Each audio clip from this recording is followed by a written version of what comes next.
ഭീമൻ മത്സ്യവും വെള്ളച്ചാട്ടവും ടർഫും തീവണ്ടിയുമൊക്കെയായി ഒരുക്കിയ വർണ്ണക്കൂടാരം ശ്രദ്ധേയമാകുന്നു. പട്ടാമ്പി GMLP സ്കൂളാണ് stars model pre primary school പദ്ധതി പ്രകാരം പാർക്കും കളിയുപകരണങ്ങളുമൊക്കെ സജ്ജമാക്കിയത്. മുഹമ്മദ് മുഹ്സിൻ MLA ഉദ്ഘാടനം ചെയ്തു.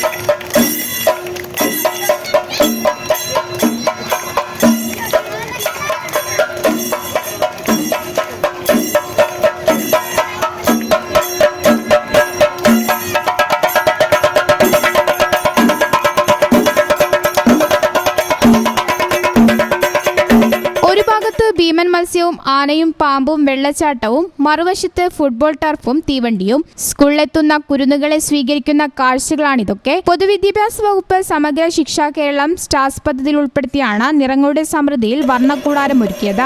ക്ലാസ് റൂമുകളിൽ ഒരുക്കിയ വർണ്ണങ്ങൾ നിറഞ്ഞ ചുമർ ചിത്രങ്ങളും കളിയുപകരണങ്ങളും പഠന സാമഗ്രികളും ഏറെ ആകർഷണീയമാണ്. പ്രൈമറി രംഗത്ത് അന്താരാഷ്ട്ര നിലവാരമുള്ള പഠന സൗകര്യം ഒരുക്കുന്നതിനായി സർവശിക്ഷാ കേരളയുടെ 10 ലക്ഷം രൂപ ഉപയോഗിച്ചാണ് പ്രവൃത്തികൾ പൂർത്തിയാക്കിയത്. വാദ്യമേളങ്ങളുടെ അകമ്പടിയിൽ ഉത്സവാന്തരീക്ഷത്തിലാണ് വർണ്ണക്കൂടാരത്തിന്റെ ഉദ്ഘാടനം നിർവഹിച്ചത്.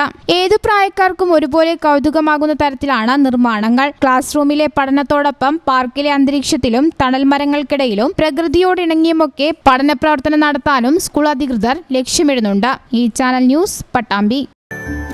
Qatar golden diamonds, Calicut road, Valanchery main road,